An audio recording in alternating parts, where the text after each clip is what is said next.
Hi. So today's going to be a little on the sadder side today because I'm doing this new thing on YouTube where I read stories from like self-harming and any kind of stuff like that, like purging, cutting, binging or whatever, and today is my story, and this is going to be kind of long.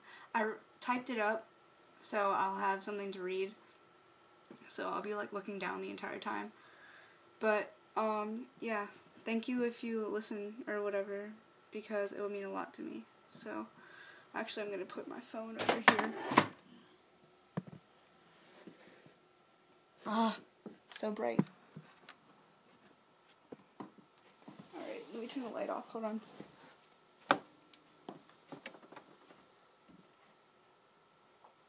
Okay. Alright, so my story is really kind of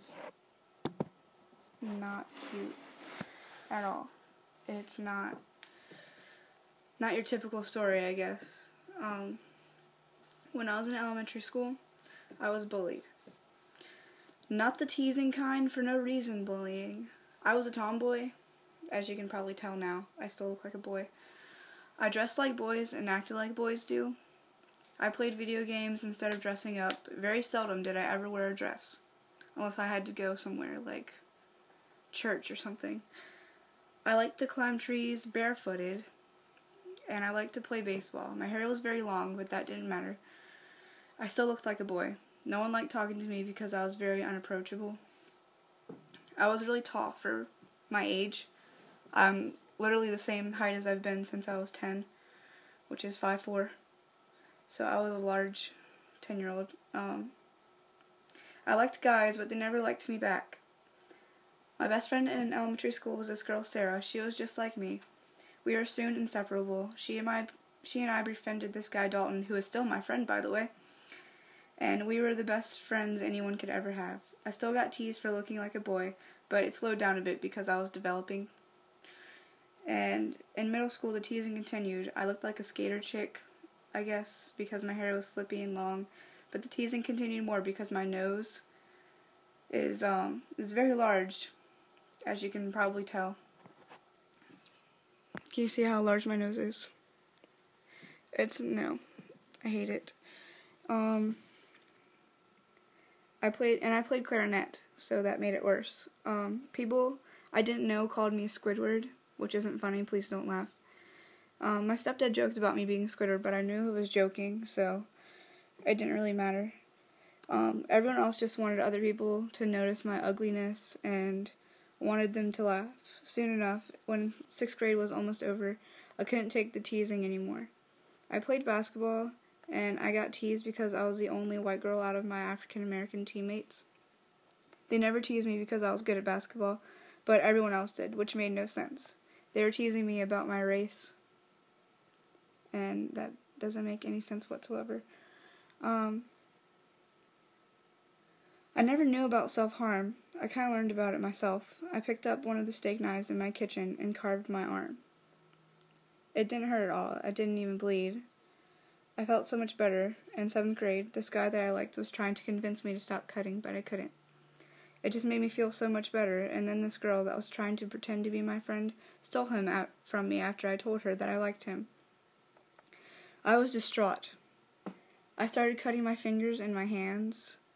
In 8th grade, I was the worst. I dated so many people because I didn't care what people thought of me anymore, and I just wanted to feel something besides the teasing voices in my head. That's when I started starving myself. I was about 100 pounds in 8th grade. Or 105 pounds in 8th grade.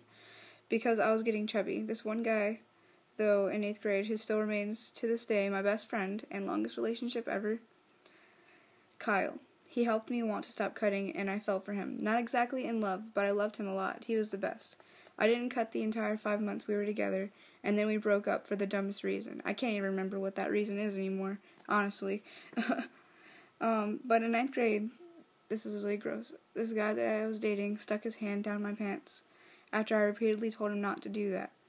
That was the first time I tried to kill myself. It was the worst experience I've ever had, and I really don't want it to happen to anyone else. In 10th grade, I met this beautiful girl, Victoria. Now, if you follow me on Tumblr, I reference her a lot because she's the first girl I fell in love with, and she's the reason why I'm extremely suicidal now.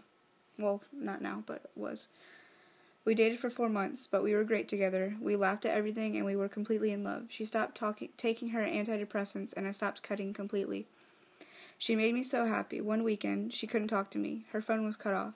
But I didn't realize that until the weekend was over. I was extremely worried, like, I thought she was dead. I called her mom every hour to see if she had heard from her. See, she was babysitting her cousins at her aunt's house, so she wasn't with her mom. But once she came back, I was relieved.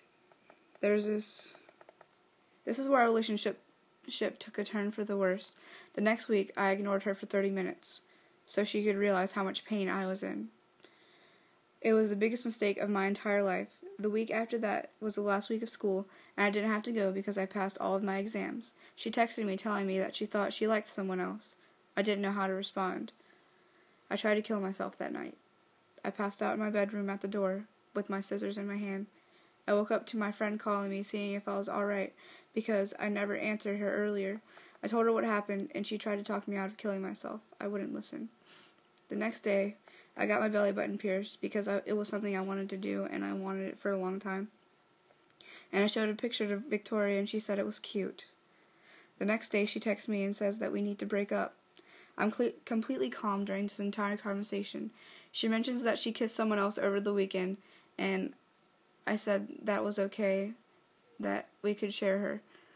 And she said that she didn't want that, so we broke up. It took about 2 hours for that to hit me. I started crying, which was like, I was wailing, like I got shot or something. I really wish I did get shot, though. And, I slept for 2 days after that, and I didn't want to get out of bed. My thoughts were gone. Literally, I thought about nothing except getting rid of her in my life, head, and room. I had a bunch of her shit. She constantly tried texting me, wanting me back. I never answered her because she didn't deserve me back. Like, 2 or 3 months later, this great guy starts talking to me, right? He told me he loved me 2 days after we started talking.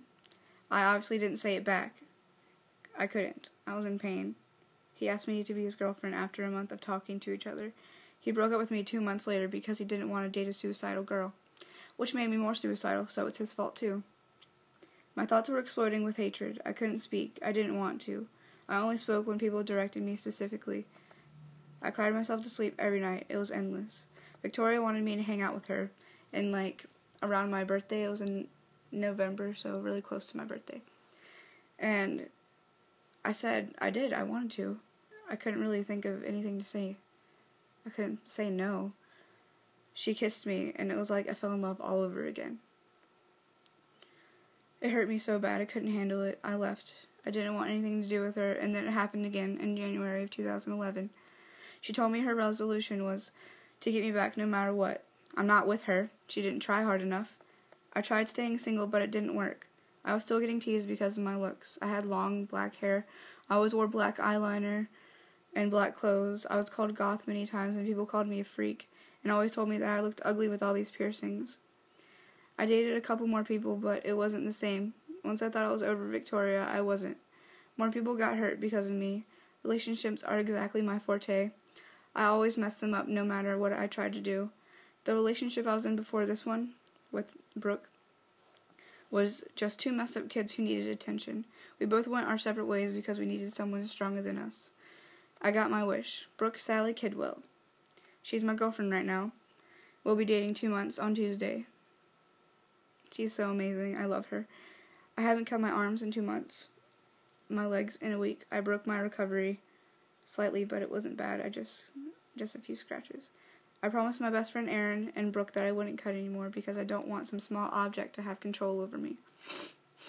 Music definitely helps me get through the days, especially the really bad ones. So my advice to anyone struggling with self-harm, just know there's someone out there who loves you. And I love you. Now make yourself love you too, okay? Because you're not worth mutilating yourself. You're worth more than that. You're all beautiful people who deserve to be loved. Turn on your iPod, scream at the top of your lungs. Put ice on your wrist because it numbs it, and that way you don't want to cut. Look at yourself in the mirror and say, I'm beautiful and I do not deserve this pain radiating through my body. Thank you guys for listening to me, though. Even though I'm about to break down crying right now. I'll make some videos later today or tomorrow. A couple of people, well, actually one person so far is sending me their story that I could, I guess, tell people about on here, and I'll be labeling that stories of the broken ones. So, but I'm gonna go right now so I can go read their stories. Bye.